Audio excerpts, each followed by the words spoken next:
remuneration of public officers has centered primarily on those of Article 71 office holders. And whether or not, notwithstanding the constitutional imperatives, we are deserving of what is being paid to us in view of the challenges currently confronting our national economy. It might well be that your work should also focus on these concerns and make recommendations on how they should be addressed. The task ahead of you is a challenging one, and it is my expectation and hope that you will be up to it and deliver your report expeditiously.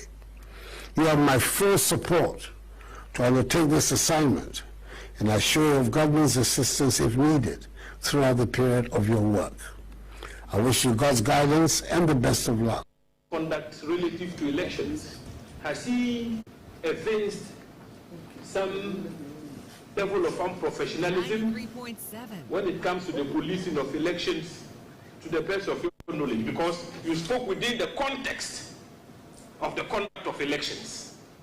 Honorable Chair, my concern was and is that as we speak, majority police officers are not happy.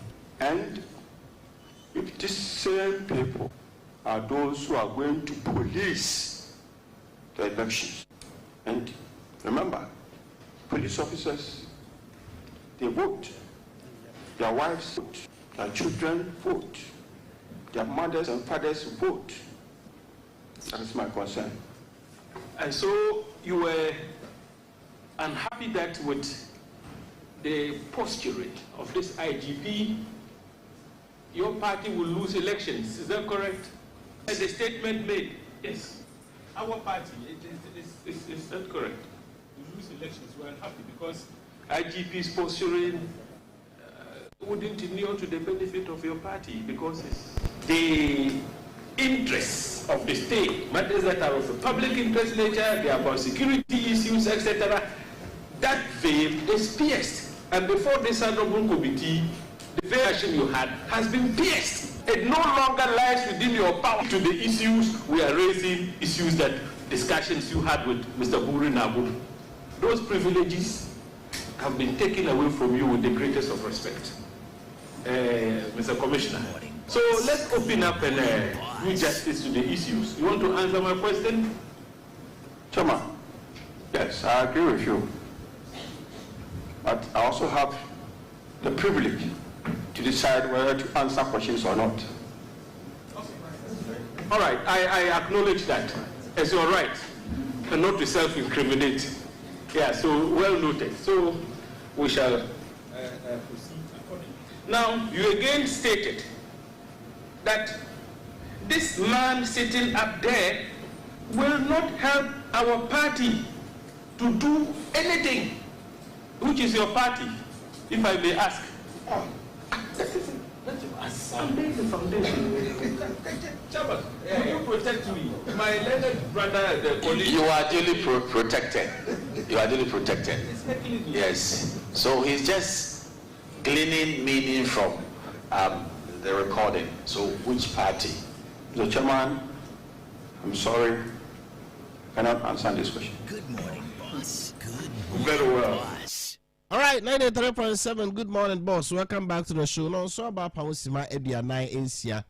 I guess me do 9 na abo anopa no ngoche. Say the wodi me dey kind dey to Ghana na ye be MPP. Boss FM. Amanyukum sem wa akoso free na no me da omoto aba de bepem ene. Deputy Director of Protocol for the NPP. Kwabra Frimpong e wa ha. Popular known as Suarez. Ajidedwa. Abato no te say na benefo ka so onko northern part no nko hwe se de hode no bibia bekoso from the party headquarters in Adabraka to the northern part of the country, from south to north. The course will be no wachichi ni nyina or the air praying na ehunu nyina ara ofa agaba that's you junior for good morning bibia shey bibia de ye just na muka say impunu a enepunu ofa the agenda no for you na say na nyam no muka say impunu ofa no patutu no for bomb agenda sa no so the one at TV odi Odi ni kwa so bo ma agenda ofa. Say modrusro no wa mo na ja. Oh, there's Asasi wura wo na mo yi niema no. Oh, bi anwe hwe. Amara niema ya kwa say. Ofa chidi ampa da roma bibi aboko. Like stressful there but bibi aboko. How has it been? Say juma na ekoso party headquarters na nyasam ketwa. Anajo be ikra na mo ye meeting. Hey, Good morning, boss. My fresh and the ANANSE. Boss.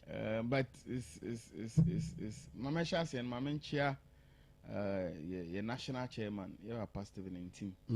Say, baby, Obiano, Nankopon, and Bono Hobana, Ombuano. I only Jume dear Woody in Honamenchia, lawyer Justin Kudia from Pon. Baby, Obi, I mean, so Kumasi, Oti, a this year, as Antimai this year, cron. Said in Asante Semso was Rono. He has a body pa na ohwe Jumedia party dia hye nsa idea be pie Kumasi ye ba yi ebi wo bepoa okay. General Kola Abako the political ne friend ne papa yi na dia ba endra enenne so be san akofa wo so abedun su dia ifia e ma wakonya obiara de te wonka no untimi enkaso abeduru Kumasi nti kwa abra mafia ha because if you have my opportunity ma obi ate yenka say ibeduru dia say yebefa ha ne etiefo ne ahwefo ehwe nyina so ne di nkomo so be general secretary Justin Kudia from Pongo bia mechiano pa Kumkom no so no kumkom ma sisi a obono homo dem pa because Niema wood no adeba kwa manage no no say hwe na Asante Sem wosoro ushia some penifo ma Asante Sem wosoro na you hold on to them very well of adwuma they very hectic, very stressful, pressure womb enough from una course kwa low crab ma BP akosoro with pressure, with expectations from people how many say na for abusian for party for you know you are there, you can help them, even though at times challenges and constraints you might be brave, but at least kaka crowns will be me, you know, you do it. The OSHA APPIAH is beyond you, know, actually much in across with the myself. My day with the it's beyond me. Be a boy home or then kaka say, Yamibe Adum. Na Eniema Kuye, meaning the current national executives here. Yeah, papa student team Justin Kudia from Pon, Edi Animu, to Niamey, Omobai. Ubia can attest to the fact that there has been massive change in the party. Niama Bibria, or Masters from day one, how accessible they've been to the party members. So opportunity be about how they call into the constituencies for them to also disperse it to the polling station level and how they are managing things now. Mubia can attest to the fact that the current national executives are delivering on their mandate, and as a result of that, when you see them come on a lot of questions will come up and then we'll answer. Right. I mean, chair Santaman, I mean, chair Kumasi Youth Association for I mean, chair all members of parliament, your regional party, your polling station executives, all party members. Now, in chair Kessi and Kasa, Koma Asantimaira. Now say to abibi nana onana na ede nya akonya da bia e kase besumu akosisi bewu na won se menhia de na yakoma de embodiment and so of Asante nti de yemfa ndi agro kra Onam dasi ye the party search for a flag bearer anado ni dia bagana ballot paper so from 2008 2012 mienu nyina wanya and I did ba 2016 winning year 2020 were winning. They say party no edru baby so we need foforo the day ballot paper so for the 2024 for the first time. Hon komodie no shase no nipa ekofa amon krata edu baako ena baako free mo de wan submit the ka edu party no share say mo be so. How has the process been? Shase be pim sabre it is saying a partner so ho or manage affairs abepon sabre of a mamenchia dwabiani da so Francis Owusu Ay, Papa ay, bi. ay, ay, ay, ay, ay. Deɛ Obia Honorable Francis Owusu Jabe. Deɛ Obia no. Inshallah. Mekyia no paa. Ɔne ɔbaa pa. Bosu baako pe oba pa fi asewa. Nana Kofi ni nua hema. Ya ma beka ho no. Ah. Honorable nso tiri nkwa na yɛdu dwa bi nso deɛ wɔ ne tia sɛ nana sompa hene ntumi nkyɛ wɔ ne bu ate anyɛ saa deɛ ne nkɔma wo ntwam dwo nti yɛkyia wɔ mu nyinaa ɔfa deɛ ɛteɛ ne sɛ wohwɛ amanyɔkuo MPP a ɛyɛ amanyɔkuo a yɛ nyinaa anim sɛ firi the UP tradition a ɛyɛ the political party a ɛgye democracy di wohu sɛ yɛ forefathers no sorry to the autocracy of Nkrumah. Even though I'm gonna start the UGCC and Nkrumah be secretary Nkrumah be TCPP the be political power. Drew baby, there's Nkrumah Krenya and Nkrumah na be one party state. So it is a political party that believes in democracy. And as a result, we share from that time now from the First Republic, Second Republic, Third Republic up to a Fourth Republic, a woman the longest republic at Ukraine. The New Patriotic Party has always given opportunity to members of Mujitum say a person di omampeni okruma and I say a person be a flag bearer of our party. Now it's a party no as soon as nam na kwakudi omampeni has always been a process. A makonya editu omo bia so bia me picking a form a political party so a yin say 1992 a free soldier mamum about the Fourth Republic NIT.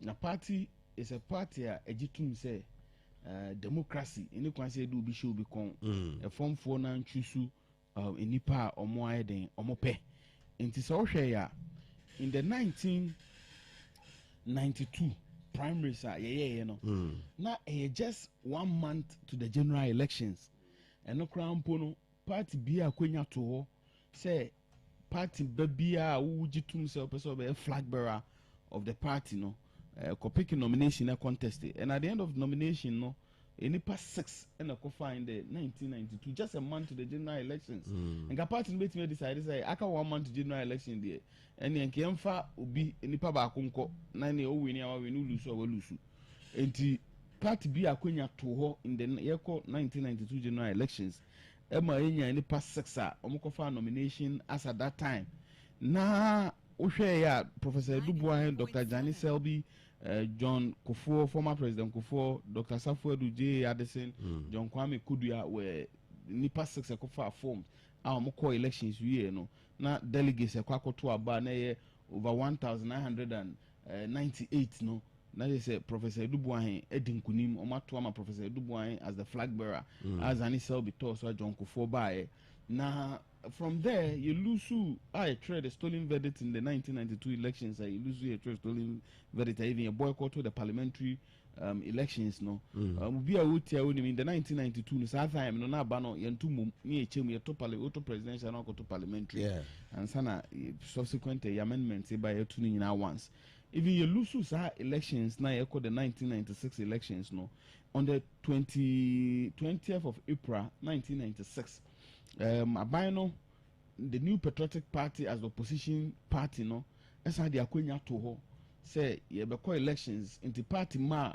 kunya na ato a omoji omohutum say obese obeye flag bearer ma party no na subsequently obeye the president of the country and so akwenya ne buy no any past 6 and esa kofa forms a omoko sa elections na ye 2 year no in the 1996 na omampeni dada Kufuor in 92 odi third no aba be the first ama Professor Dubois atosumi enu JH Mensa atosumi ensa John Jones Oforia Taya SK Boafo Zani Selby in that order enti yenya to sa elections ni wie year in the 1996 I sa call the 96 elections between former President Kufuor and Rawlings MPP san lusu ye no ye call the 1998 2000 elections no party ni hu say time one ye primaries na ma candidates ne kwan mo market o mo hu okay and as a result no instead of say we 92 a year and 1 month to the general election 96 a year in April no and going to the year 2000 elections no party no organize your primaries no 2 years to the general election, that was 1998 in Sunyane. And also no, in the past 6 and the Sankofa nominations are called elections. It was an elections that na very tough. So that time now, well, need to accompany Japan and they lead another Danko Akufo-Addo campaign. It was an election between in the past 6 no, but not leaders no, Omano who lead these high elections no, former President Kufuor and then another Danko Akufo-Addo and another contest no was between them.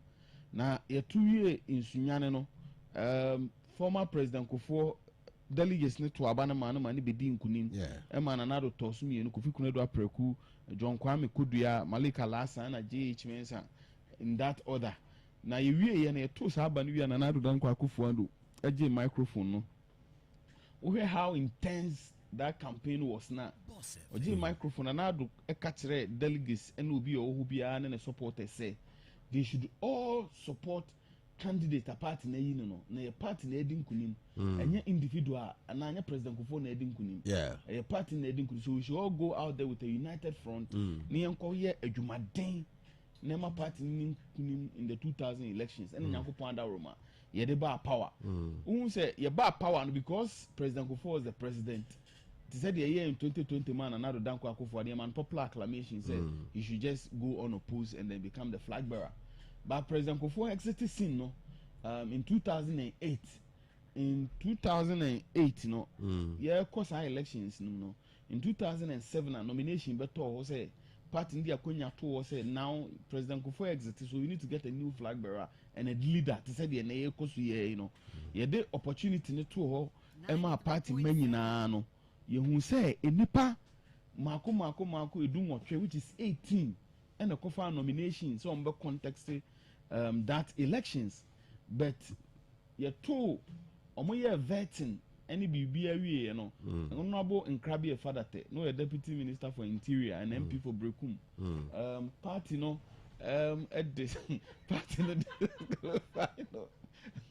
no at disqualify at the vetting level and he Beka 17 na ye to in the 17 people no equal elections we you know na is another Danko Akufo-Addo in the first round no LED even though one cross mark nya 47.96 ema Alankojo Chirematin nya 32.32 ema Alankojo Chirematin it declare the support ema nanado even though our constitution now the constitution is very emphatic and very clear say you should be able to get 50+1 to win 50+1 there should be runoff and as a result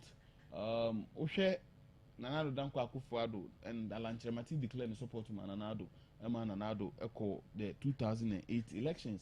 Lessons are party no issue in 2008 elections and say enipa bebre na ye ma omkofa nomination no a contest you know anyhow opulently omo campaigns no affected the fortunes of the party.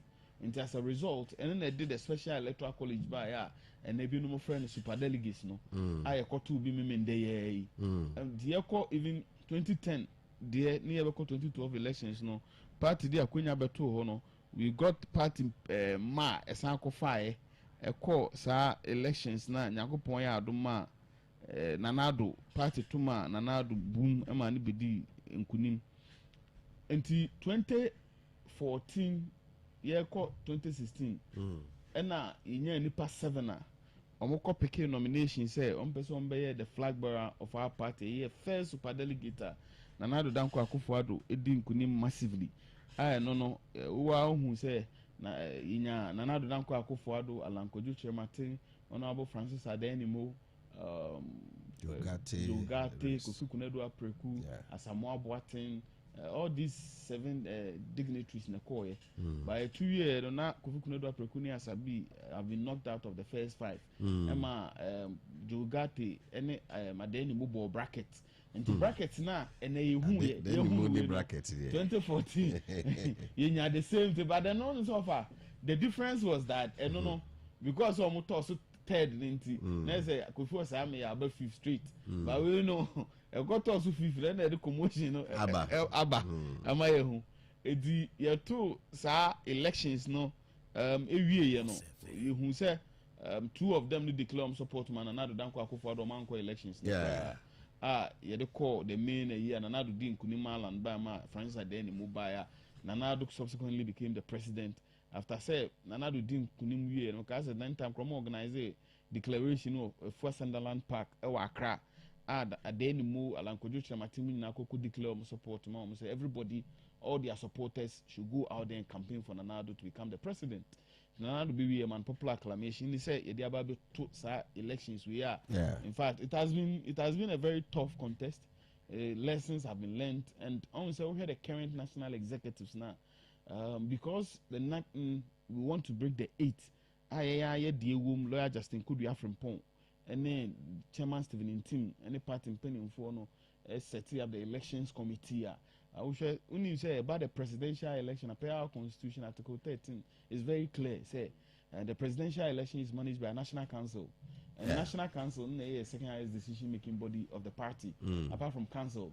Now, when you say the second highest decision-making body of the party, National Council, now we have the composition from all the regions. We have regional chairman, regional secretary, your council members, party pending for in the regions. Diverse, including the national executives. It's diverse, and it's the second highest decision making body. Any rules and regulations governing the presidential elections, even venues for the elections, dates elections are organized by the National Council because they run the presidential elections. Where constitution now liberal because yes, Obianfa na adwem running in Enkan adwem na yen take a very solid decision party. And for the first time, because of say the current national executive simply say obi beka say ona go sikwate because yes see me ya me ya me see no yet omote presidential elections committee no omo invite all the aspirants a day na omo even balloting that very day no omo all the aspirants ba ho mo niema mo hwa ya ebeboa masumdua ba no bia de suggestion ba enu nti na akohwe uhu say super delegates ne say obi ye appointee a untimi nye agent. We ye officer akoto aba ne bia untimi nye agent. Mobile phone nko ho serial numbers a na say group ballot paper no so na nya complex. Say the be obi ntimi nko track. All these were lessons aspirants ni sua in 2014 say MPs ni bi kwa be kan so mkoto aba ne wie ne be tata o e be two binom ene sa ne ma no. So as a result we have measures party need the buy and put in place make sure say fairness is the order of the day. Na yema fairness nya adwuma say the be ya be two because it's one political party. Abano so ayekwa akoto no ye two year wa obedi nkunim no ube hear ni part 9 now for elections because Obia is solid on the area. You can't write off Obia influence on the area, and we need everybody on board. And so what follow your political dynamics in this country. Anytime be the new patriotic party we united you win political power. Anytime be a division be an win it. And to check it, even the Second Republic Buzia ebedi kunimna was all united behind Buzia. The UP was united behind Buzia. 79 na 69 and now the bar 79 now. We got say UNC no ana. You presidential and you said the year 2 ne ana abotoye mo ama. Ana Victor got UNC ya. E ma dey Pauli the call. But we hear no crown say votes any number of seats Pauli nya any Victor Usu nya no. Say ka ye kan bo mu and ke win na ke one touch victory. Number of seats and the number of votes at Pauli Nyai now come with what it would have been one touch victory. But a Koran of ma Pauli Mukadom support for ma Victor Liman Emma Liman be president. Into as such, we are resolute, and the national executives and making sure say elections the order of the day is fairness. Into suggestions are the E4 presidential aspirants need to buy G2 National Council G2.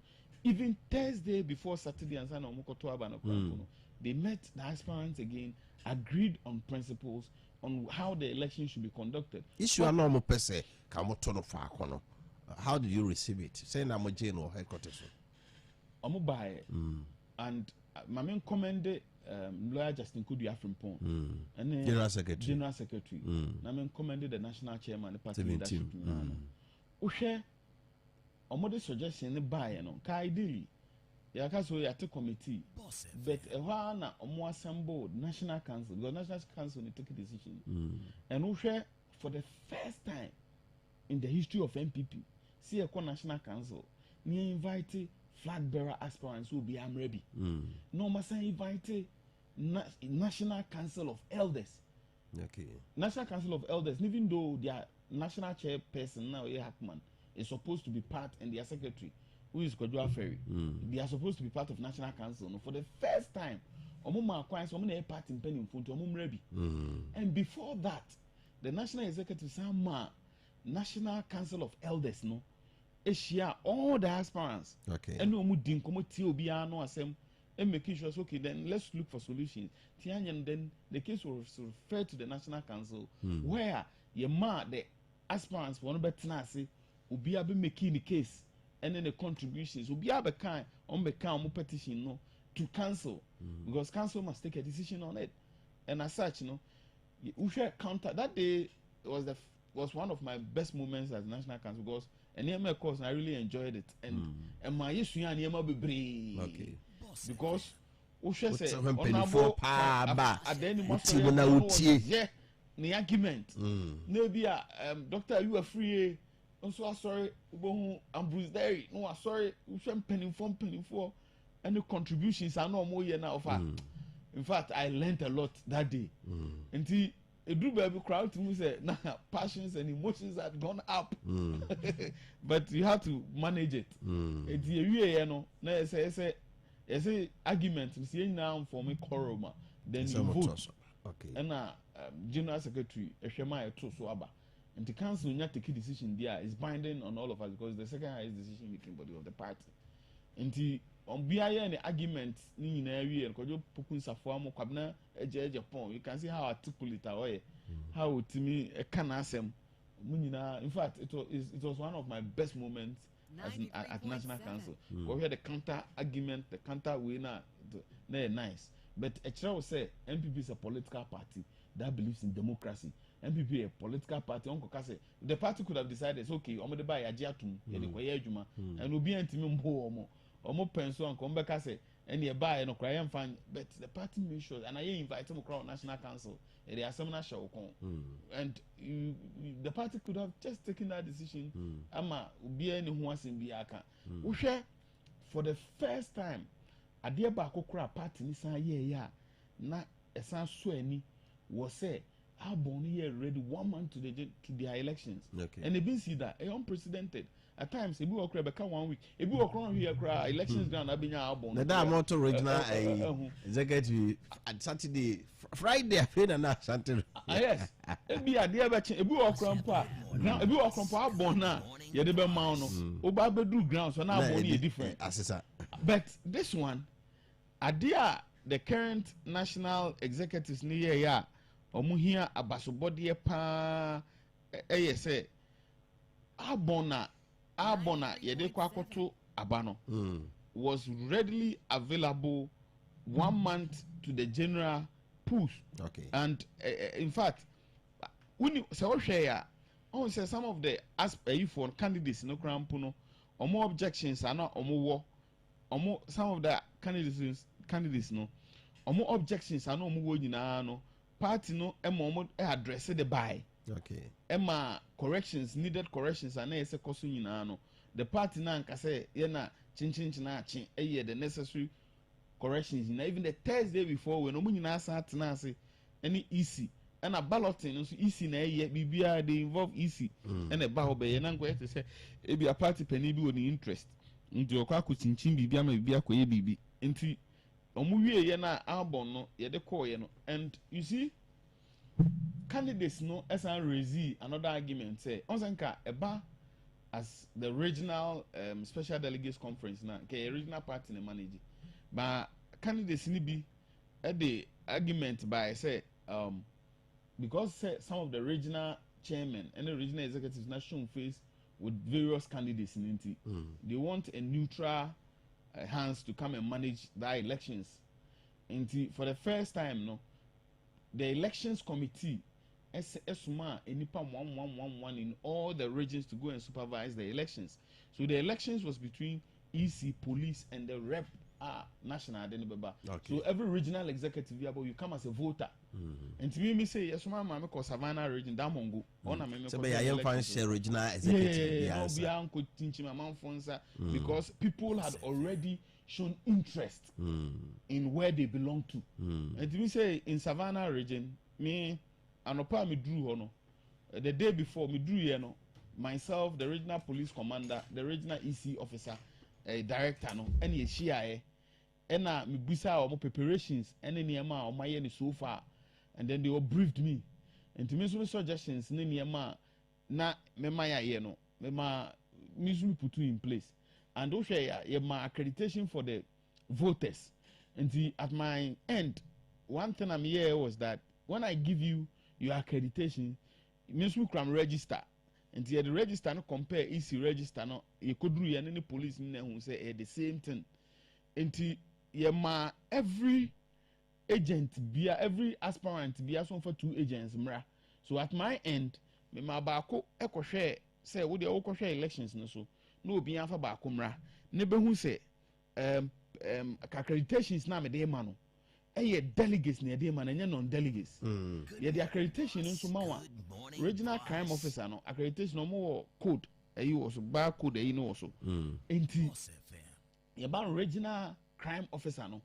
We call no the QR you know asking accreditation. Genuine udin and opposition baba. And genuine Emma. Ain't a tre ebia of a KOFI APPIAH regional treasurer na aba. Nti unya beje no assign against your name na fe crime officers scanning na police for no ayi na ya show nti me a challenger me one was that I think say the original organizer and or train or the chain na police chain no because we hear guidelines na 0.6 or this will be to editor the police should arrest that person the vote no should be annulled nti me vote may yi free and the arrest you and I'm sankoji bail man no. Because we are one political party, you have to let the laws work.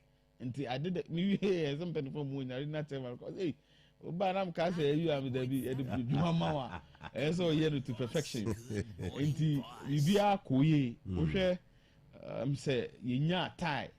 Na you could share the National Council. Na decision should be made. Yeah, about tie also. Okay. But before the tie, so what to say? Some see various regional Ashanti, North East near Diade, Japan, and Alanchemate especially. How much I say, Omuni pass the see here one mono in Sweni. Departing 24 from Zubian Fadi, Hanu Biamra. Na Montrance, no, what's them to say? So, also, share, buy na party and so. Okay. Sunday na your general secretary kum kompa bi. You release a statement. I can't say sir Bono East organizer, assistant secretary na youth organizer na ohwe issues or more issues ewo mo huni nyina no you refer to the disciplinary committee. Ebinom krampon so be share the elections committee.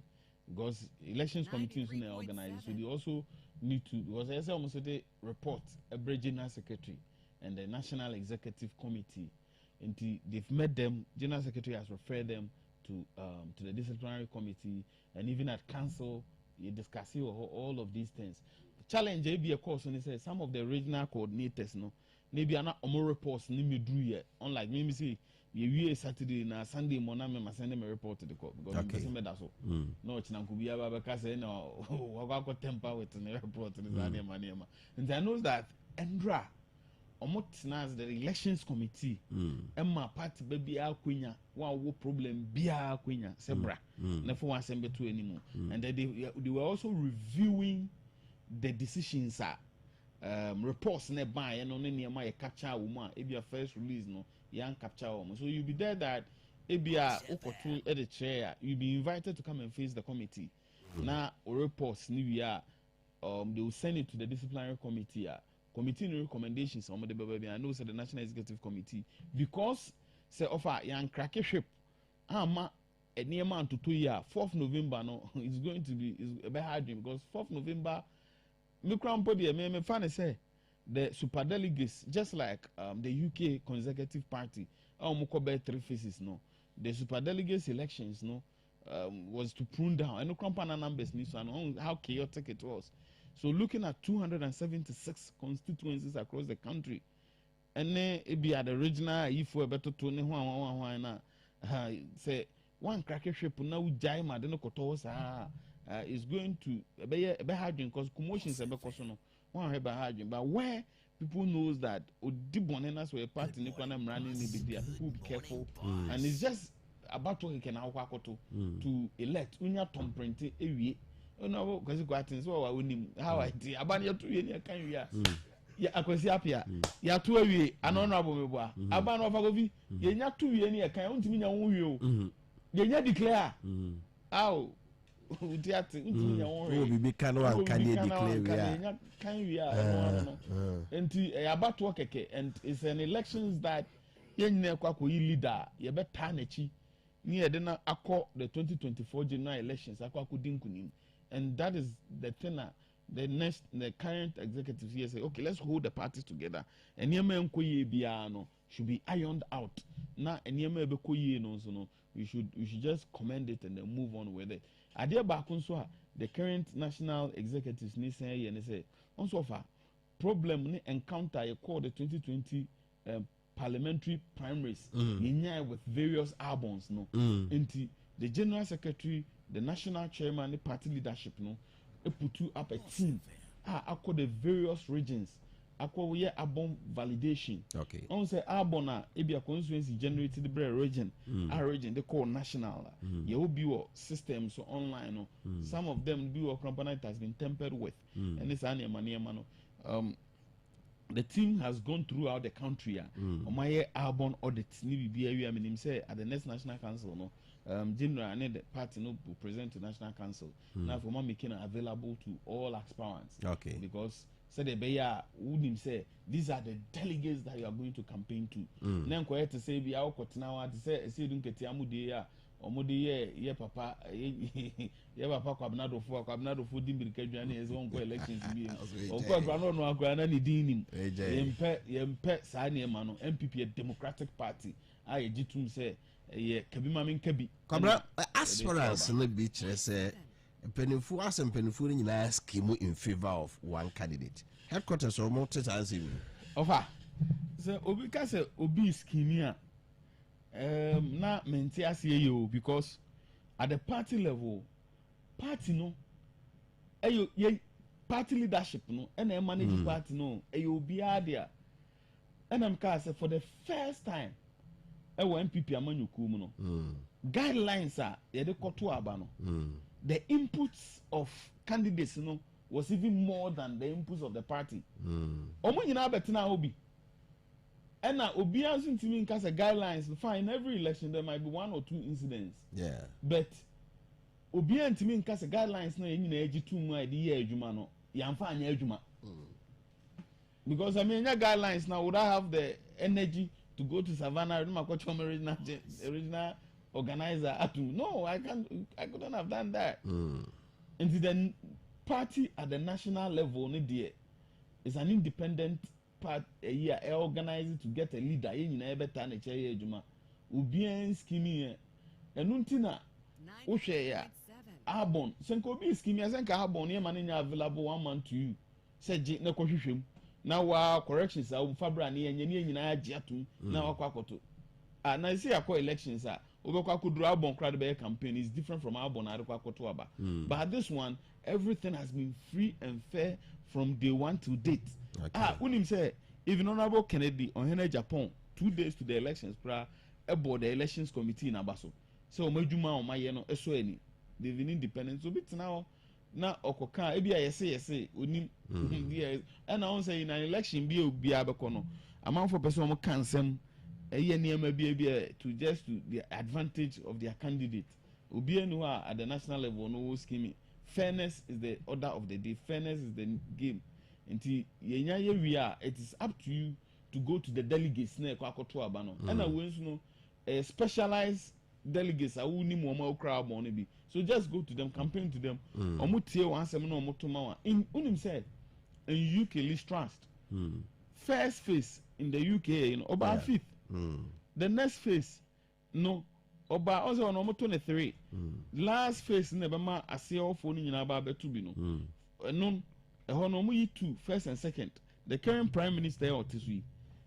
Only any Liz Truss the 5th and about second. Into Omoko last phase between the current prime minister and Liz Truss. But Omoko a former 2 years and a form for no to my Liz Truss who was even who was from 5th, second, ABD first. And it's about you going out down there, talk to the delegates who are going to vote. Omutu we are the umber 2 man now, obey 50 plus 1 no. So you're 2 years no be 50 plus 1. I have first guidelines now the buy na. Yes, will be 50 plus 1 11th, which is 1 week later. As you run off between the first and the second.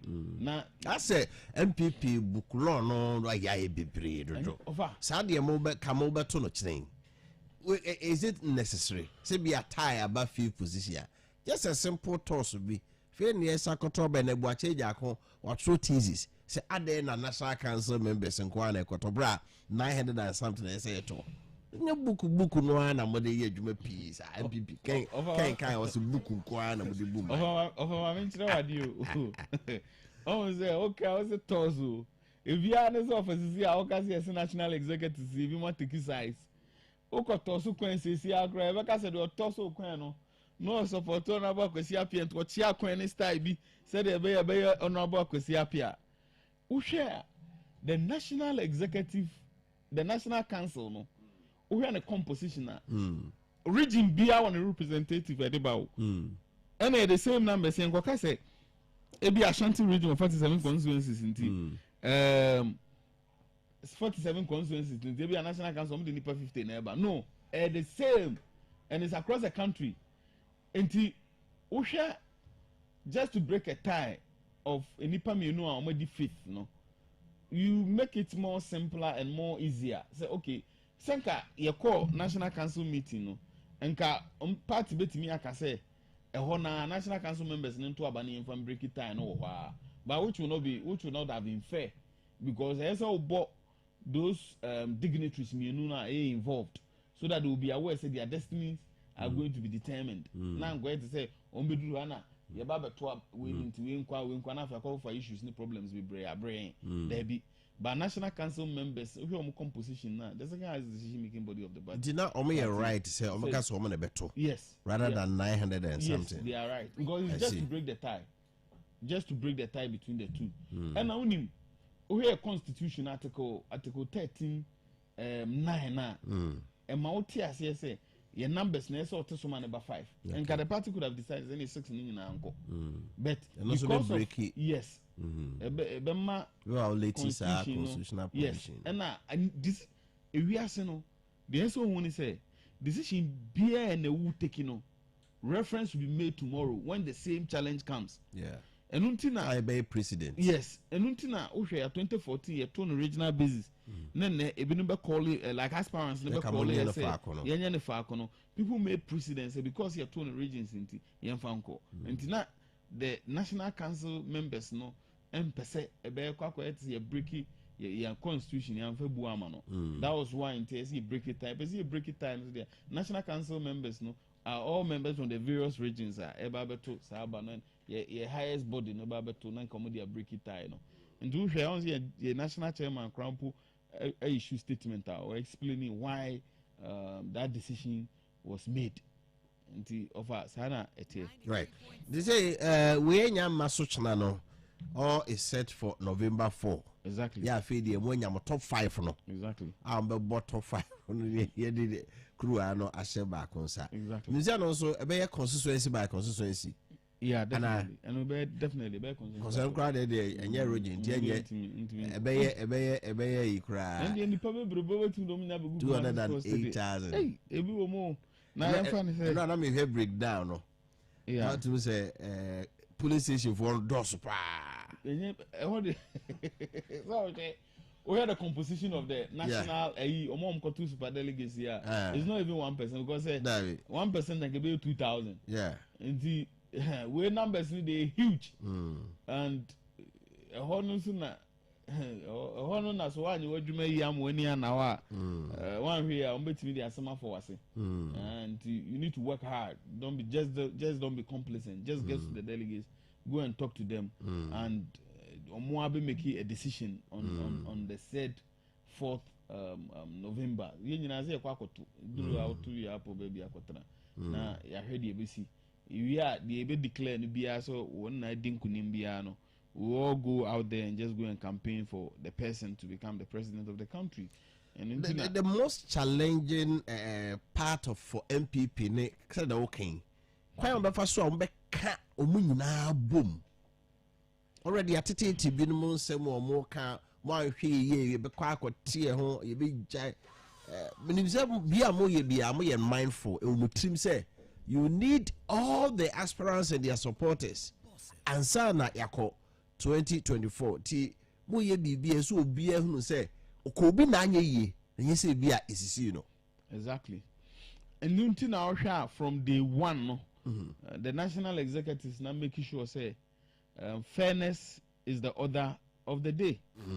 Fairness is the order of the day. Say the beya obi nko jina be bi nko ka say me yewia mame yewia we yaye we say and until na bibia party ni making sure say they've involved the aspirants and the national party no near take a decision to the interest of the party. Now for the first time say oh we are appointee anko to abani bi we minister we hwan okwa to abana with security ntimi ndi wachi untimi fa camera nkotwa obi nkwohwa ba oto de kira yenyi vote ni fini yensan kote ba kumfree candidate na see who candidate out man there yensan kote one vote from and all these laws were enforced into and on a fair sure me the actually no na candidate na ba what no yes sir yes we are on say blacks say who's a punishment near intensive and intense somebody can challenge that in court. But somebody can challenge that in court. Of I would say idea candidates and they agreed on it and a boy meaning a caution of yes animal okay. Right, Cobra, Obejo Home Kakra. Na Asaba na me say aspirants na bi ni power ha. Would it change na to say moye interesting kwa Obasaba you mo can be no here say back now my clarification. The atraso Cobra from Paul, Deputy Director of Protocol for New Patriotic Party NPP from the cradle free bia sase abato no mo no. He has been very instrumental with Chairman 17 and the other Pim Sabri. They also TBR no Nina so bro right. Yembrana it was Honorable George Pukwan Sawa Team Ken or ha sounds like Honorable Elliot Fusubano, popularly known as Pulele. And also Team Alan.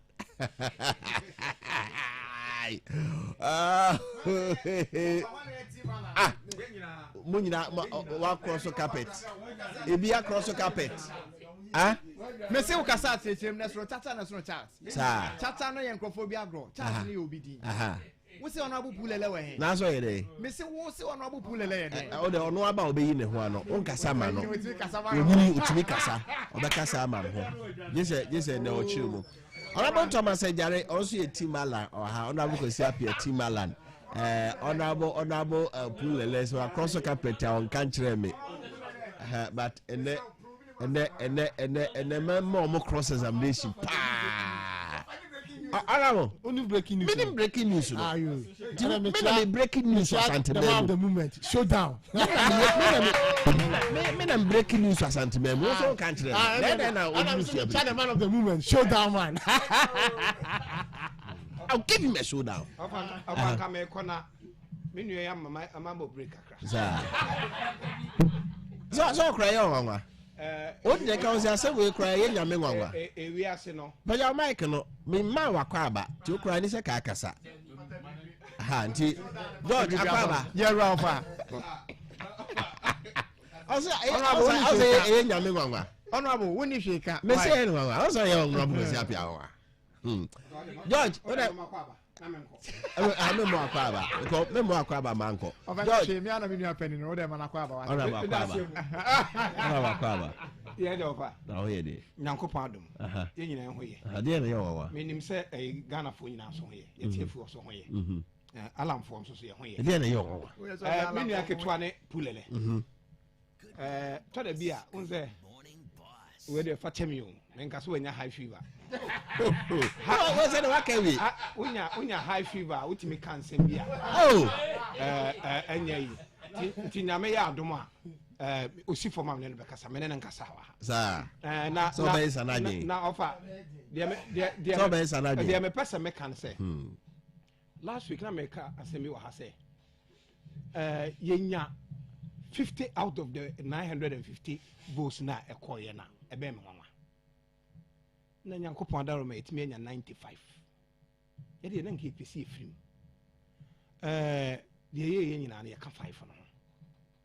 Na me boro you can say George no word no proper showdown. Ebeba come 4th November. Okay. And I'm assuring you here, say, Alan will take the seat. Over him. What where you kwaba? Wouldn't be a man trust. What the fuck kunya ne trust. George, Akaba. Yeah, right. You have the floor. What me that say? My chair for. Then no time it. Na said they were unim no. Me na isi sunya kwanso. Na ye koye juma. Ama Honorable Kennedy Ohene Japan. The man of the moment. Edro bia academ. Bia academ. Edro academ crowd. Can't tell say kuku we dey.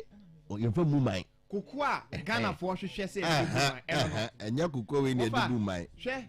Yo. We bisa ho de enti a kusi Gabon a. Na o man nyina ebusi. We bisa ho de enti a. O na say na ye hu bi da. Na o man ma ebusi. Ghana ye hu bi da. The Rollins dey anya Rollins. We bisa ho de enti a. De enti a te sa ne say civilian na nanka omunim se omunua civilian no obedwen oman no ho na wadidi am omanya bi adi no civilian ne ba na yire ne mma na fu e na odwene ho etize soja ni aba no abeka agu ane eno ano kase na no sia ebeda eno na ya na de sa osibon eba no ba bia Ghana gina sisi ai no wo fa yehia radical leader otumi de drastic change nsakraye mapa a esesa oman abrabo forever no onye leader omre enti leader te se Kennedy Japan yehia ofa se bin preduas papa no won kan na on kan o won kan Kennedy Ohene Japan on kan o ben na wo hu se we ye very warm person nanso o ko kan de a obemu hu se bibia an kan papa enye kekere enti emu bia ye di na chi ne de ye gitum se baby o man no adro sisi ye no the kind of leadership His Excellency Nana Addo Dankwa Akufo-Addo de amaye no ye hear a new direction in leadership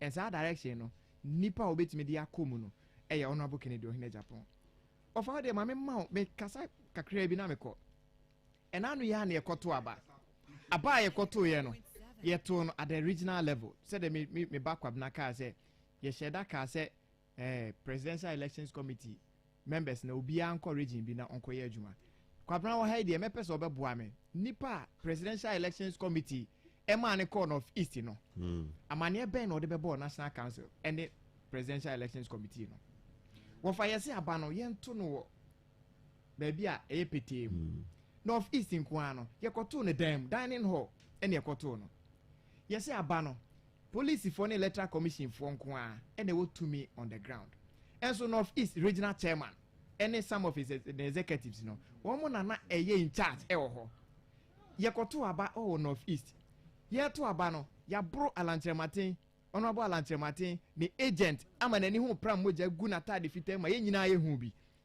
ye koto aba o bunu is friend say north east Kennedy Ohene Japan agent ya chasing out of the polling station at the time video be circulating ya e ma fa ahudie ba o man ni mu no na ya ka Kennedy Japan agent a share them say by force on sign pin sheet no and I say irregularities are characterize sa election no or sign enye yie abane se to mo obi amfa nkire monko amoto a na obi ade kire ye wie ya ye keka ni nyina ba mu no enipa duonu nwotwe ne koto aba omu nyina duonu nwotwe ni nyina to aba ma nipa baako a His Excellency Dr. Mahmoud Bawumia 28 over obi aka bia is 0 enti enemi bisa se sa na ma phone e course on of east no saa ne ma kankan na ɛkɔ so on of east no ɛyɛ hwan na na ɔyɛ the ultimate beneficiary ɛyɛ his excellency Dr. Alhaji Mahmoud Bawumia ɔno na ne nyinaa ɛkɔ nyinaa no ɛbɛ benefit no what is our condemn the issue on of east was such a person yɛmfa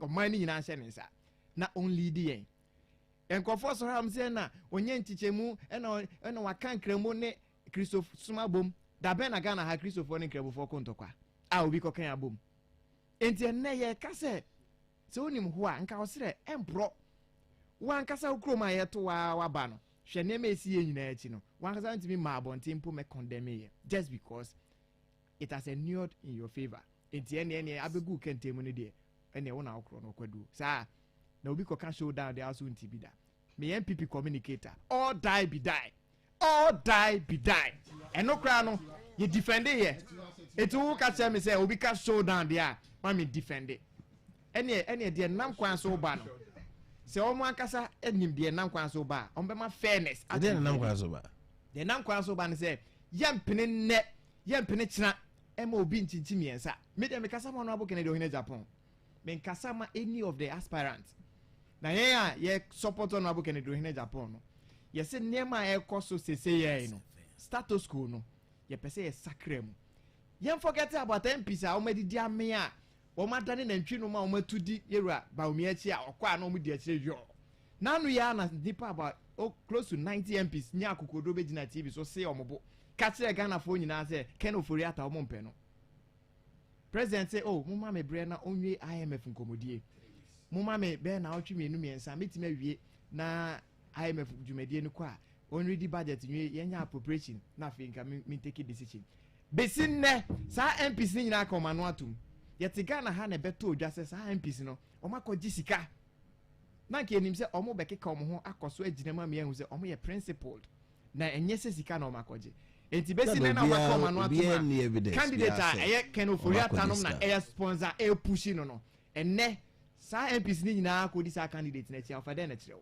ti wo yɛ police station executive na wɔ form na sɛ saa MPs ni nyinaa na ɔmo adidi ame no ɛnɛ chairman bia me constituency bia mu across Ghana Miami Chrome chairman wa me ontumi kra nante yes na the able papa odwaben no me say so obi adwen ne say what the okwa make case of baby say dwaben fall for the vice president say nipa kro no me say opa mo background no mo mehwe say the ekoso no say obi wo influence nipa mienu na lead campaign no odwaben Emma vice president nyina no omo mienu nyina political credibility atonsuom yes obroni bi kan o say credibility is like virginity once it is broken it can never be restored of a gidie ni arehemu ame mi wo obi mu no ete se babunu ye se enya free wo ko kan ba akwohwe na free ho wi a entimi sa ma biem eti gidie ananka nipa bi wo ye MP mu gidie ne nipa bi wo ye chairman mu no nanu yai kwakwa na nsin komo bi akoso entrekesi bi a o ma ye no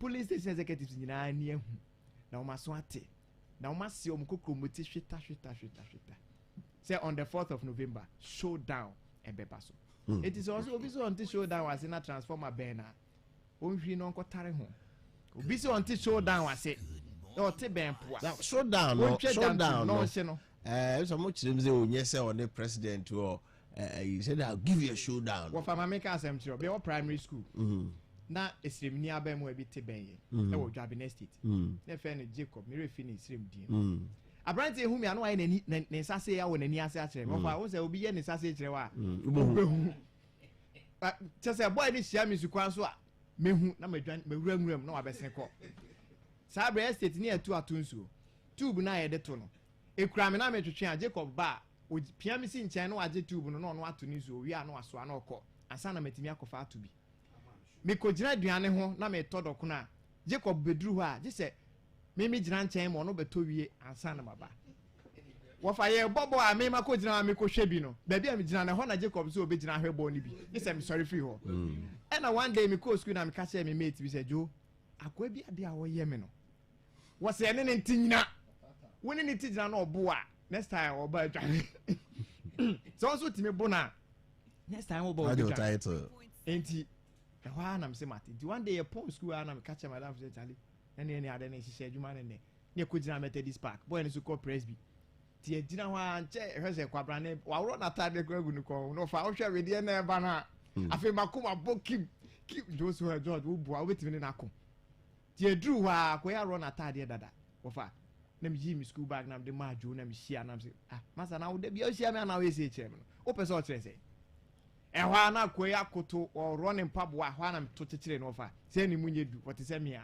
me ne nyina e form na mkotena Jacob so na ni hu nyina me de anwa sensan na ni hu ha na madam fo ne e fast aya o pata na obebu ni bi kakra kan ho ma me ewie ya na ja obi akọ ne atum godi no mpabo wo fa ni se free ho besi enna me na wo kase abrante ni hu me a na wo dwane eno ne fa ni showdown yeso pam hu fo auto ne bema se dru ba bi na so obi ya na ju se da bia obetata da bi tako tija na bi san se ene se obekumi akumi eti showdown ni nyina ne se wadwen ne se se ni pa 5 no fa but incident here si baby obi afro akachiro without authenticating so be who sampa say the tier now threaten and also cast a president the vice president why do you associate them to there will be afro akachiro we will associate them to sadene ene we will associate them to sadene ochina and the reason is very simple Obiya nim say president e support vice president.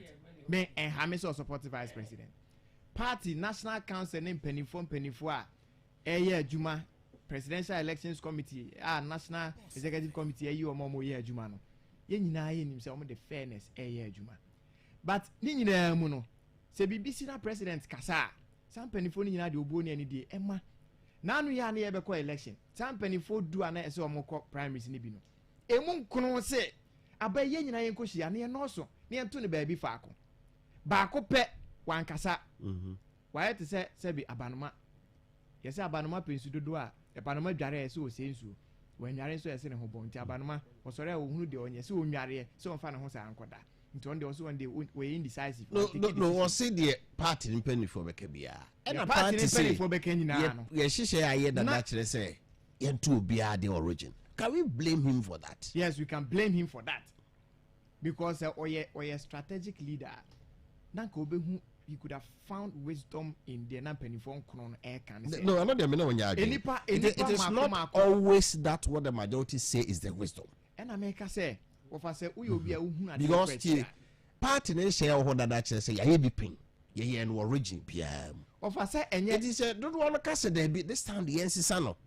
Convention no. Yen nyina nkwa en fa no mo say me jai said the penifo de betu bia yen fa nto.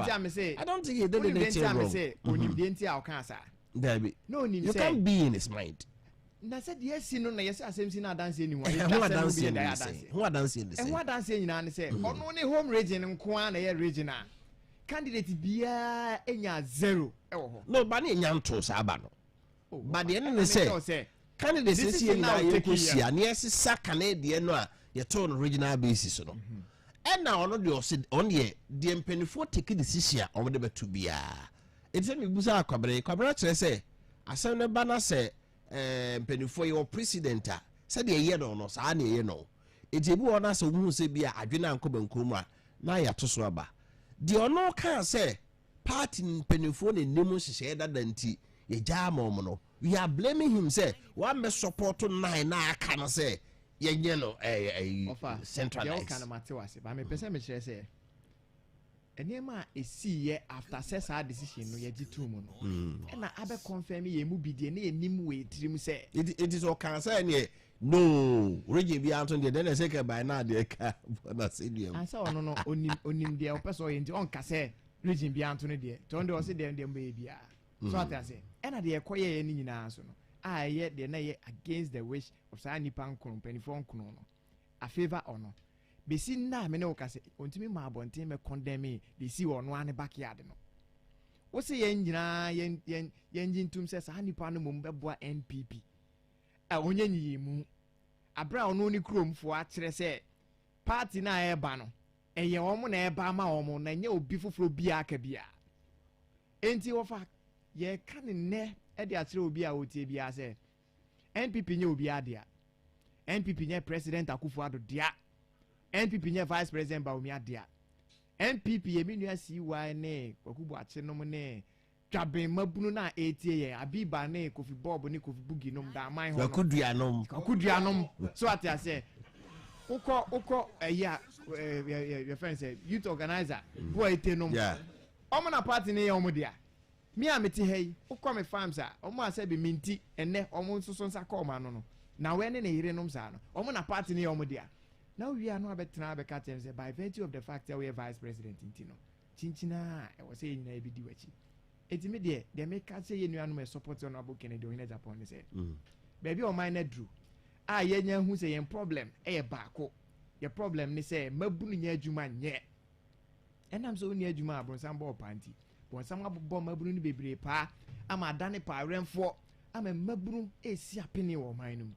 Nipa baako e wogidie wo ni mu say anya hwe krai ba nnwuma sema Wati ase no nim how to create the enabling environment for businesses to thrive no. Honorable Kennedy in Japan. Okay. Of a Wednesday na me report. Enema tantan ya me ko hu ho no. Nyambo next week me ba me atena se. Ye beye ye hu aduru as a party. It is also status quo we anto aso a. Winning vote I lose support every blessed day.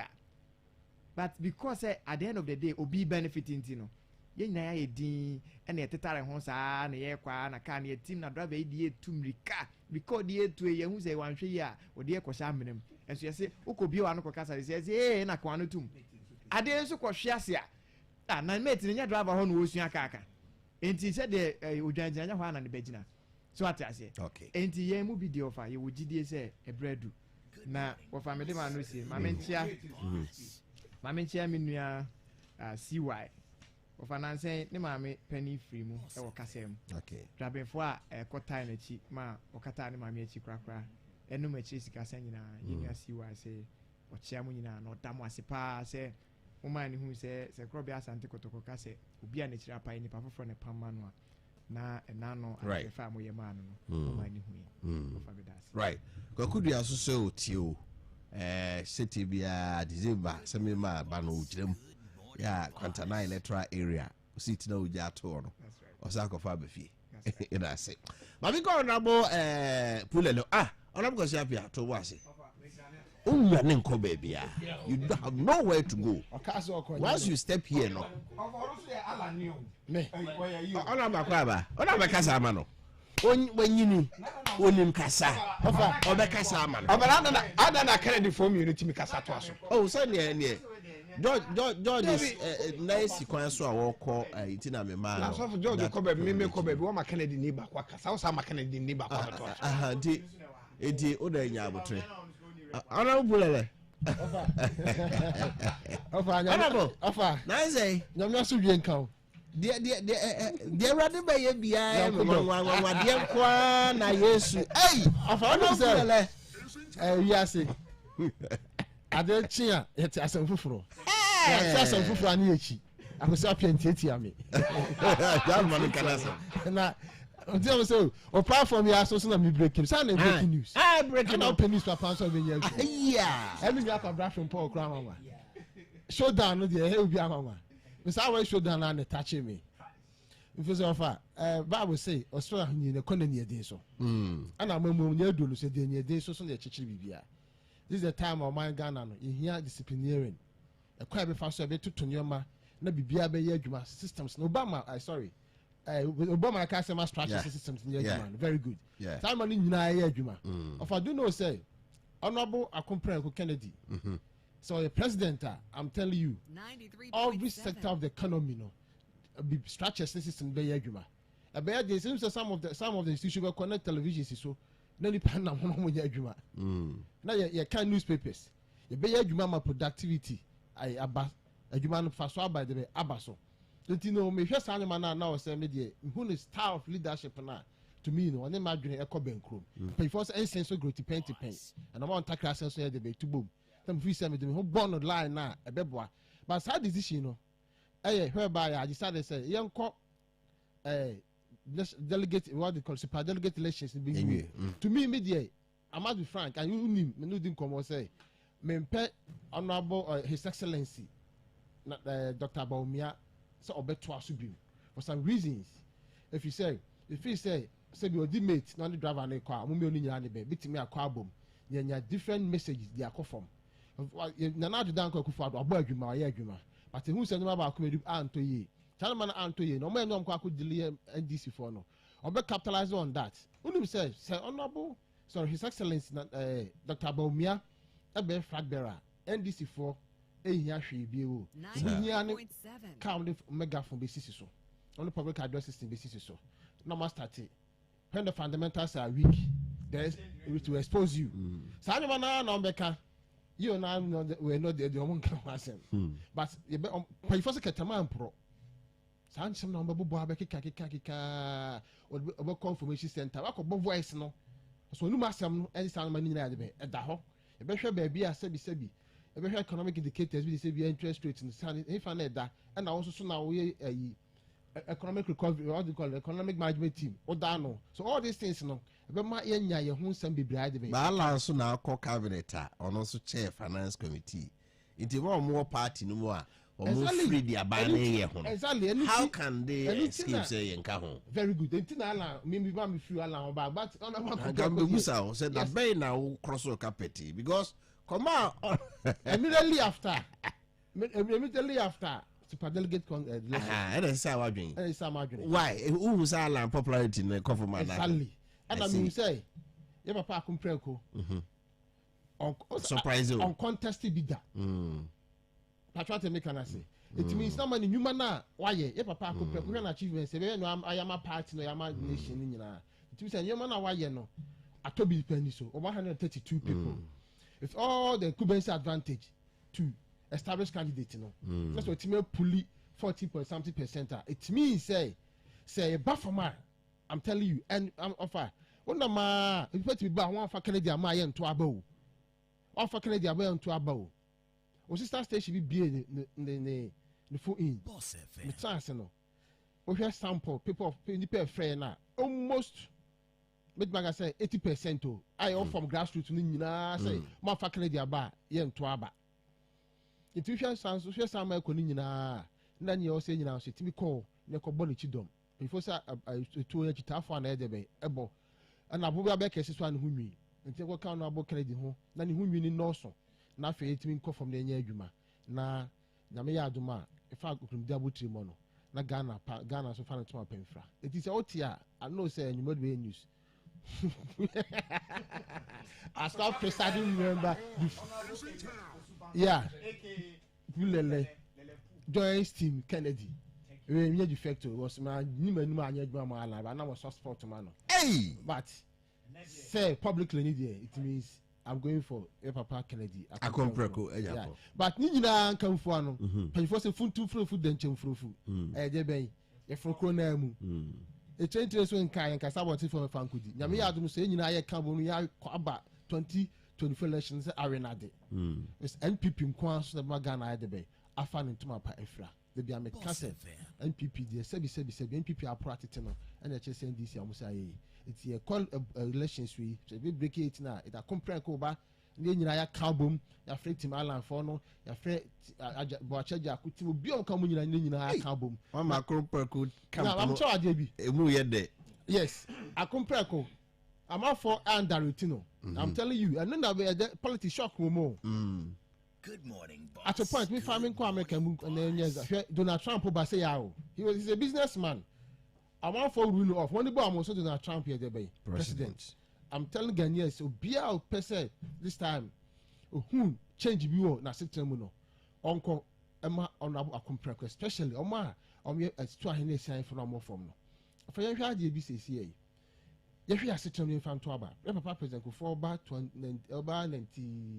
2000 asma na e ko hwa asetem no to aba year juma this time round o ye police station executive now former downtrodden police grassroots no hwe wasetem mu to aba ama obi nkonko didi no me no fa enwo e mesra watade mu o de yo de ngwa be ye hwe wasetem mu to aba hwe wasetem mu a na de to aba de betimi abo a compare ko Japan I know say at right time even achievements national one and achievements to the party never baso it is obu samia ho na se no adaroma ye adwuma se beboa no interesting ote ne ha boss 93.7 Honorable Elliot Fosu Bano, presiding member of Municipal Assembly, supporter of Balanche Martin. Also across the carpet, you see the Honorable Kennedy Akompre Japan and the Echo. George, and Yaji.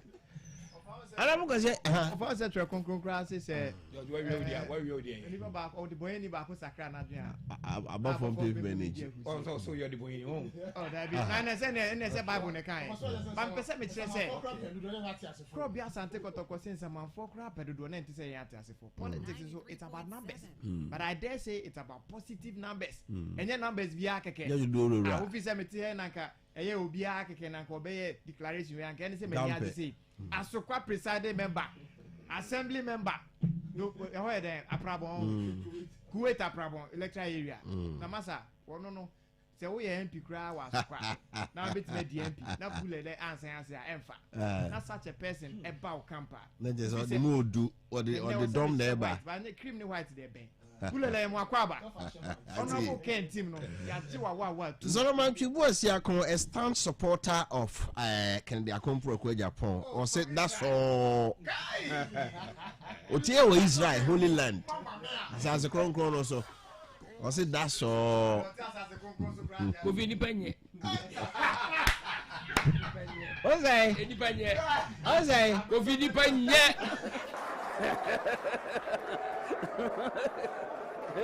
Ewurade Nyankopɔ. Come now, what's it by? Most man carry and children. No, best of a jump over the ground. Some man is surprised. It's not one go drilling the sun. So nipa o. Okuku seko. Nipa o yehu. So nipa ne jansa by onipe. Uyawo be ye. Of Ayanko. Yo, Miss Atia what you Ofa abaye koto no memene dey twam medical ma intro na me say yera ala na bono homoden ofa aba no ala na lusu no dem so it will be a lusu we wanted the fight me say ala de na onya ya me kre shoko me so I don't expect to be nya sir David last me catch you say ye betumi ato aba na ala na enya bia ye nya 5 no Name me better second round na mala na ba be kan. Okay. Papa Baumia, His Excellency, was looking for 85-90%. That was 70. No. He was looking for 85-90. Na me onya 90% crank enyame mama. Because government appointees, DCs, party chairman have been whipped to vote one trend. Mame mo yero Justin Koduane Stephen Intima Baso. As national executives no. Omo the measures eguwa enka ye nyina yetimi ekoto to sa enuoma na. Enka aba no yebeto no kama. Ama obi anya ne free word ato. But ensebia din chinchim kofo bi nsa. Na enka yen alamfo de ombenya kra na enka yenka first 5 no. The entire area Ken, BT of a mention on it. Yera Ken, etimi BT Alan, because I'm telling you, Ken was not the target in the special delegate. No, what target Alan? Alan was the main target. But I'm telling you, they know, sir, about the contest was between Baumia and Alan. Then Ken follows. Many Ken for her. You can't Ken for her. Everybody. That's what everybody thought. No, be any that is it. But I say people are revising. No, no. That's I'm backing on the wrong horse. Never. So, of a 955 out of 208,000. Yeah. Insignificant. 93.7. Of one constituency in 4th November will cancel the 629. That's you can't say. Only honorable. So what transcends now year analysis now. Say mo bounce mo hopes on all the okay yeah.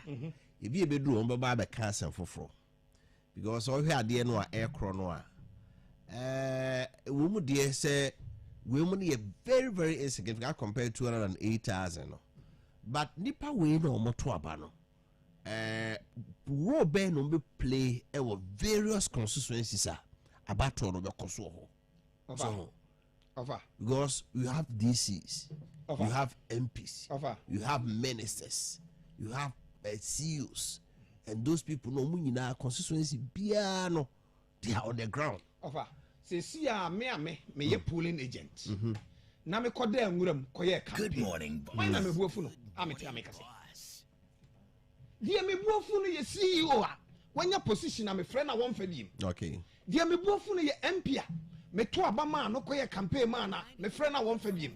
And in a like manner. Dia me buafu no ye sankofo ye o mkoto aba. Nanu ya. Omo ye 955 no. Omo na me buafu o. Enti yen over 200,000 you can't say grassroots for na yo na ye muye no. Yen na ye kwa akoto yaba. Enti this time no ye warm o mame and ya accommodate in a like manner.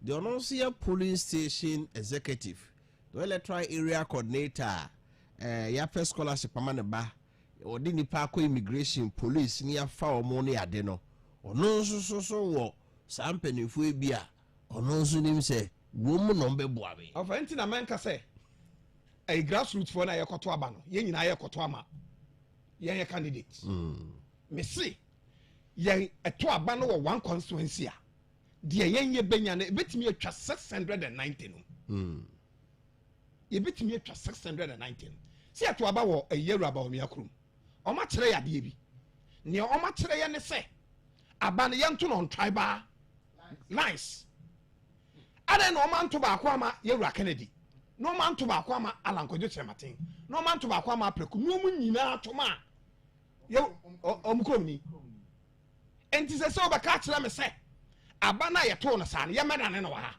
ala tia e yewura untumi ono ne de wanya ene ba bia ope wonyina ho na ye grassroots na ba bia bewura onwura ho bi no ofa yen ya pa adwuma ama wontumi ne saa nipa no mkoto aba 955 no BOSSTV yen grassroots for no ye modern mu a ye born wo entokuro mu ene dwom ene enkurase ene baabia ye twa nsuo koye no ene ye koto aba na ye wene ye ene omo nya adodede ene yen yasema ye ka no omo mpese ombeti. I'm telling you, the people on the ground enim ni omo pe no maka de omo pa kire yen.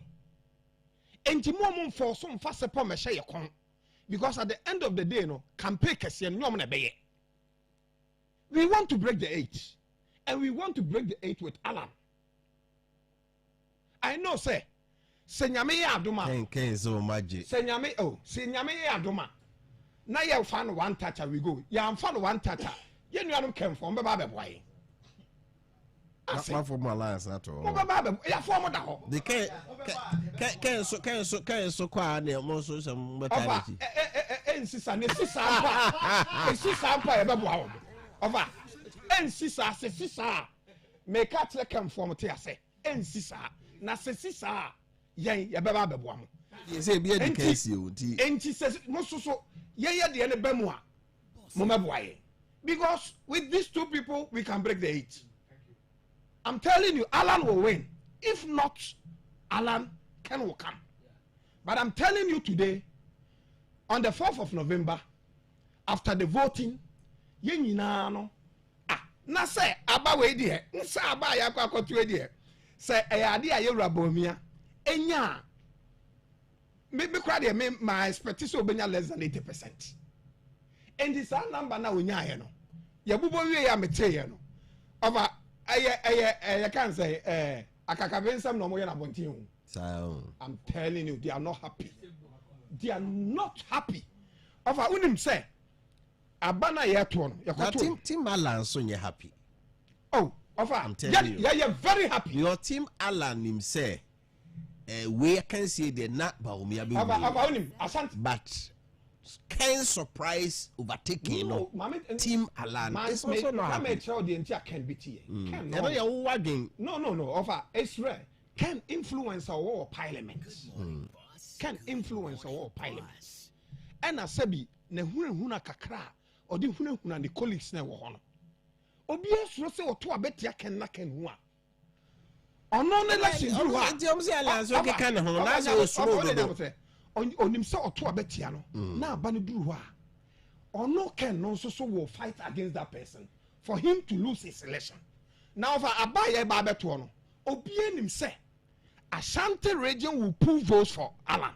So the machinery of the governance came to Ashanti region, joined the regional executive, and other regions came to Ashanti region. Because I'm near to Ashanti region. Over. And you may see Ashanti region, 10 14, I say 10 9. I was shocked. Sir, I'm telling you. Did not know supporters any on me who for. Yes, supporters near who for. Sir. Your supporters near for, but almost to abano. The DCs, the MCs, the chairman, the MPs around, no. Near ultimate to abana, I'm telling you, sir. I'll go to abana could be or the ballot paper. This is to be. Okay. Over. Until you may person me kawa hane say. Abana ye tone wa Ashanti region hano. Nipa ne jina wo mo so. E jina wo mo kon so den. E di wo mani hwam. E te say e yakshan otamfo a osaman. Ne tankers ne a osaman ne tamfo. Ensuo. We no kra no omo a omo timi maneuver ye. E yes smart. E le timi to kakramai. Over. Se national executives now fast system bi anto say yemfa abano ensie nenye secret mo obi amfa nchira offer and I'm telling you say every region could be ato anko de beche one kwantre bi aka you lose your job offer nti aba we ekoto ye no enya ahogoro so aba ne to ye enti abano percentage other colleagues nya nam de minim say yeru aba omi abetimi afa ni nyina ne ato foforo asa yi for account said me kan ha last week no. And you have a timbo. We are on the grounds.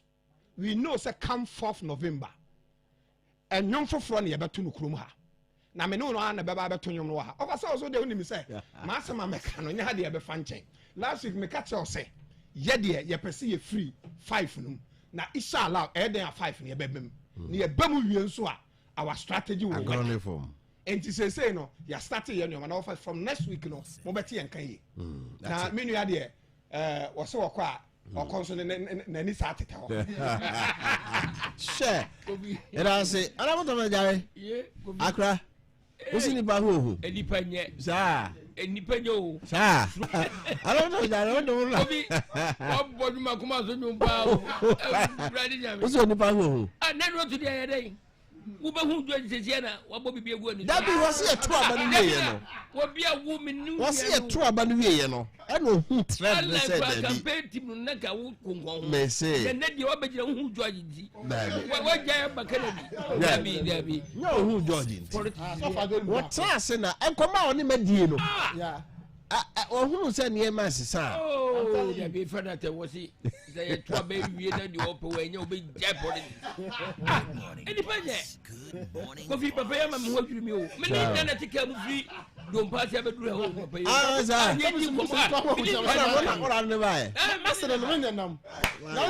A family can't show the man breaking news. The canal course been kidnapped from coming to my maid. I know I'm I said no to my Yajuma. I feel not Yajuma. Somebody everybody was here the politics in the tour. Just say any politics here, dear. You can't say dirty politics. I don't know. Debbie. Hello to slow to Papa. Or go grab an enco. Your best is Kofi. The Ekanya visit MPP Nedin Kunim. About one where we say when you say MPP Nedin Kunim. Because a full bakuma. And the Engineer can see. Because last week, because I can be a Alabama 400. No more check the Akan last week. Better now any pa I can say, who no. Would when it 20 pounds be bra, obedu hamo. Na yen you penny align. Yes, be a dinner here, no. You will be a woman or so to be the babo of my Ghana. I see I would moon. And she said, ya to aba no anya 95 for a year we ready the baby ye kura no na ye keke bi edi kwa ne nim se se de pedifo nyina akodi ba omi achi no anya de obenya kapre ba kokura nyame adom anya 95 de ebetu ne hu de ebetu sisi afofru be ma no ene ehu enti ala supporters ni nyina yenya awresimu ni yenya koduro ntai ala nsi inshallah ba o miss me de mi hu fomu yo yebenya ayade ala benya oba surprise na Kennedy enkofo ne ba mia no Kennedy say we be support over Kennedy obetimi enya ontimi nya a obedi o man anim sa se ru hu ane niema keka bi nsem ya ndi obi ko to aba no ohwe dachi ena bato we so de bani age hu so bi ntimi wiem sa delegate ewiemu bi ntimi ma na wiemu akoso no office no enye wiemu ya bo mu agent mo nkasa adisi ne agent no we abo no nyame adum abato bi eni wa ubenya totroto da den ya bibi betimi esi enti ya fa na aba enya hwe next time na bia na aba mo nso mafa na yes say enna mimi ka kire wo say abato nye ntokwa wo ye nye nti bibi ase no bi ase gloves da bi wo bi esuma so what enti ka kire no office for no no office dey so mo na wo suba no de abie o ma say next obi ani beda ho oh bet ye de dadin say de ala dadin no na de me kan say Kofi politics na ye wura mu no ye to aba na BBC a ye betumi ateki eno nko for the whole day na ye ka ho asem na nieme bi wo ho asanteman so enkoso ye ati se oba omi e wo bibi ya na o pese o break it ni entoma no no ya central market na anwe ne sida ho no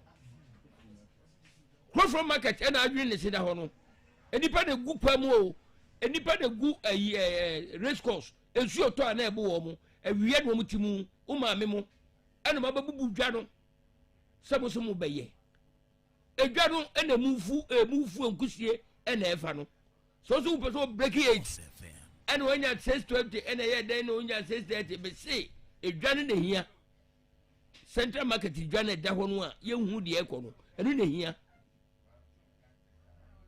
na tumi na ye pe no tumi ne ye fa mu afomfo ye ti won ne o ba bi ti a ye ton ya de ukọ kejeti ha no mu a na be na ekum wo no mita boy say a mampani mu wo so wo pe o sa pe betra so asa be bu man kejeti a mita bako say mutimi ba sto bi enya mita na de wa wi ni ye say no ba ba na ba ye den wa ba to be bu man a mu hwe da mu nya de hia fofo ye ma me mutitifie ebe bebrewu edwa na ebubu ya na matimi akase bebrewu pressure kumwo mu sese wo sa tumi Allah oba sadie ma we ya kasa kire no fo mo beti yanko to aba mamu sa be page nsisi mu akonkon enti bibia hia wo man no sese de hia santeman ene edwa na si wo na anwe ne se no mita wo mu wo kejeti ya mita ba kokura ene wo mu nyina yusuo wo mu to ne ma de ne to wo ho no mu a wo be page sika kese atua lagbe de bia enti e be toto aba de bia ne ato aba he we na anwe ne abose but de hia fo mo nyama hen de hia fo mpa sajwe abaye wo ye say debt exchange program no and abaye say e ma ne ma jike chiri kakra na sesi akosi sei so no ma ka bibia kire wo so mo ye ho wo mo ka bibia kire ho na ye president aka bibi say e bia say nti na ma dwana enkoso ho na aka bibia kire efie mienu nie 2 years and obubu dwa ya omu yiye nyina free mu September 16th wo mo anya kwa ekotra hanso a ade so anso wo mo kura se no tifi efo wo mo egu keje tie sa meter problem okay na ni ma ye to se no diskari nyina ko to ala be enti afom no na hi okofi abato nyina afom no hi o masese na wo fom no ye ho kire yen obi tifie the whole 2 years wonu kwa de won tibi nko race course wonu edwom so de wo ye kwan ko tenasisi abedem a no nsia no osoroko obenya de odi beto bibia die na obi wonu mo tiaskwa oti jachi oti sreso wo apata wodwom ya bubu wɔfa ka brenu race course wotumi mfa nante nsɛm firi a ɛnkɔ race course bampani na wasafa prakea de akɔ race course hɔ dwetire nyinaa hye na mo sɛ mo bɛdi mampani a yɛ presesi a ba wɔ mia ne alanya no ɛdeɛ paa no mo bɔ ya ya mo am party a yɛde party na meka party ne wɔyɛ bɔne a wonka na me kyɛ sɛ ɛ mo party a party ne yɛ bɔne a wɔsɛ wo ɔn sɛ atenatene ɛboa sɛ woyɛ wɔ mampani anaa wodi dɔm bi anim na woyɛ biribi na nyɛ akɔna bi wɔ fam wɔka kyerɛ wo a wotie ɛbɛboa wo yɛka sɛ dwa no sɛsɛ yɛbɛbreki yɛti na aba yɛtoto 4 November na yɛpɛ sɛ yɛbreki yɛti na ani dwa no